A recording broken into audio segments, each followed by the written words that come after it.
नमस्कार किसान भाइयों, आज की वीडियोस में आपका पुनः स्वागत है। स्क्रीन पर आप लाइव देख सकते हैं, ये प्योर सोनाली का मिक्स चिक्स है। यदि इसके डे की बात करी जाए तो आज इसको 30वां दिन हो चुका है। 30वें दिन का मैनेजमेंट के रूप में बात करी जाए तो जो डिंकर के बर्तन थे, छोटे बर्तन हटा के हमने बड़े बर्तन लगा दिए हैं और इसको देखिए हैंगर की सहायता से लटका दिया है और पानी के 2 बर्तन भी बड़े लगा दिए हैं। आज 30वें दिन हम चोंच की कटिंग करने वाले हैं, जिसको इंग्लिश में चोंच की डिबेकिंग कहा जाता है। चोंच की जो डिबेकिंग रहती है वह दो तीन प्रकार से कर सकते हैं। यदि आप बड़ी संख्या में बच्चे पाले हैं, यदि 1000 बच्चे पाले हैं, तो आपको फिर मशीन की सहायता से इसकी चोंच की डिबेकिंग करना पड़ेगा। एक मशीन आती है जिससे कि उसको जैसे ही उसमें चोंच छिपाते हैं तो ऊपर की चोंच 2 सेंटीमीटर और नीचे की चोंच जो रहती है वो 1.5 सेंटीमीटर, उसमें हल्का सा जैसे ही छिपाते हैं तो वह चोंच जल जाती है। या जो किसान भाई ग्रामीण क्षेत्र में या शहरी क्षेत्र में रहते हैं, जो कम संख्या में मुर्गा मुर्गियों का पालन करते हैं, अब उनके लिए आता है कि वह कैसे चोंच की डिबेकिंग करें। तो उनके लिए सबसे आसान उपाय बताने वाला हूँ। यदि आप चाहें तो गैस लेके गैस चालू कर लें और उसमें गरम चाकू लगा दें 2-3-4 और इसकी जो चोंच रहती है इसमें छिपा दें। ऊपर की चोंच में छिपा दें, 2 सेंटीमीटर गायब कर दें और नीचे की चोंच रहती 1.5 सेंटीमीटर। यदि आपके पास वह व्यवस्था भी नहीं है, गैस में भी चाकू गर्म नहीं कर पा रहे हैं, तो आप किस प्रकार से कर सकते हैं। फिर आप नेल कटर रहता है, नेल कटर की सहायता से ऊपर की चोंच इसकी 2 सेंटीमीटर और नीचे की चोंच 1.5 सेंटीमीटर। यह सबसे सरल विधि है नेल कटर की सहायता से। लेकिन नेल कटर की सहायता से जब हम चोंच काटते हैं तो यह काफ़ी तेज़ी से उग जाती है और जब हम मशीन और या फिर चोंच उसमें चाकू से छिपाते हैं तो वह क्या रहता है, वह उसमें जल जाती है। जब चोंच जल जाती है तो उसमें क्या रहता है, चोंच काफ़ी लेट आती है, लेकिन नेल कटर से थोड़ा जल्दी आ जाती है। लेकिन नेल कटर जो रहता है, नेल कटर सबसे आसान और सबसे सरल तरीका रहता है। आज हम नेल कटर की सहायता से बताएंगे कि इनकी चोंच की कैसे डिबेकिंग करते हैं। जब बोलूँ जब चालू। स्क्रीन पर आप लाइव देख सकते हैं कि हमने एक बर्ड को पकड़ा हुआ है और आज हम बताते हैं कि नेल कटर की सहायता से चोंच की डिबेकिंग कैसे करी जाती है।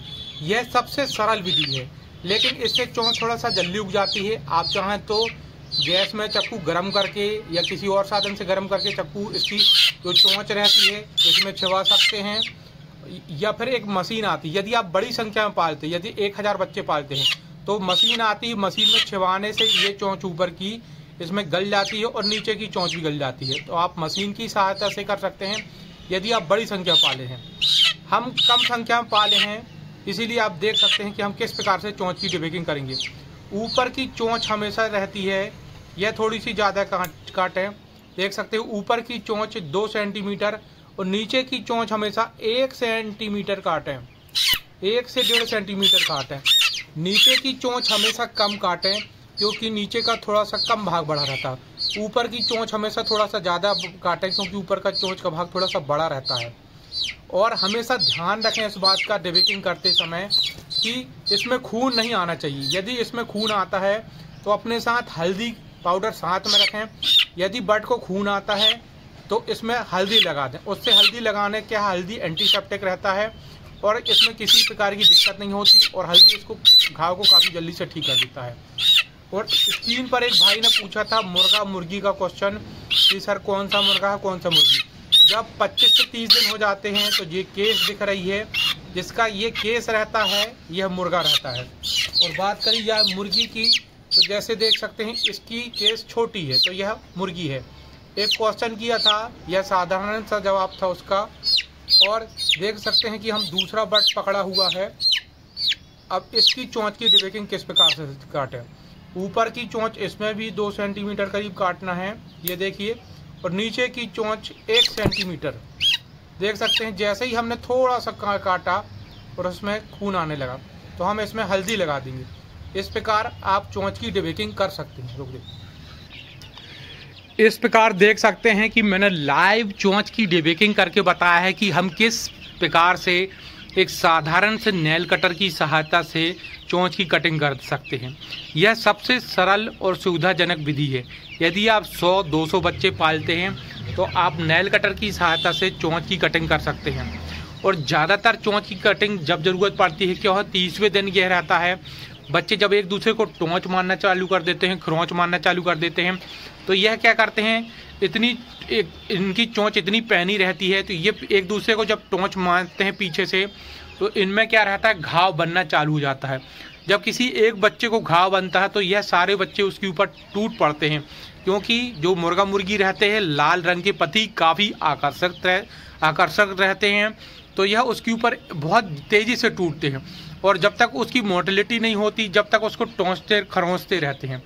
इसीलिए हमेशा ध्यान रखें कि 30वें दिन हमेशा चोंच की कटिंग कर दें, 2 सेंटीमीटर ऊपर की चोंच काट दें और नीचे की चोंच 1 से 1.5 सेंटीमीटर काट दें।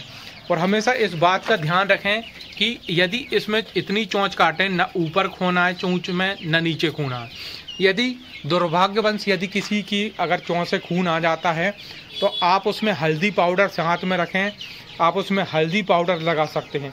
हल्दी जो रहती है एंटीबायोटिक का काम करती है, जिससे कि जो इसका जो ब्लड आता है वह ब्लड आना थोड़ा सा बंद हो जाता है। थोड़ी देर दबा के रखें हल्दी लगा के, तो उसका जो ब्लड आता है वो बंद हो जाता है। इस प्रकार आप देख सकते हैं कि हमने एक साधारण से नैन कटर की सहायता से आज इसकी चोंच की डिबेकिंग करी। यदि आपको मशीन देखना है तो स्क्रीन पर आपको मशीन भी लगा दूंगा कि चोंच की डिबेकिंग की बड़ी मशीन, वह मशीन 3000 कॉस्ट की आती है, 3000 की लगभग आती है। 3000 से स्टार्ट है, 3000 है, 4000 है।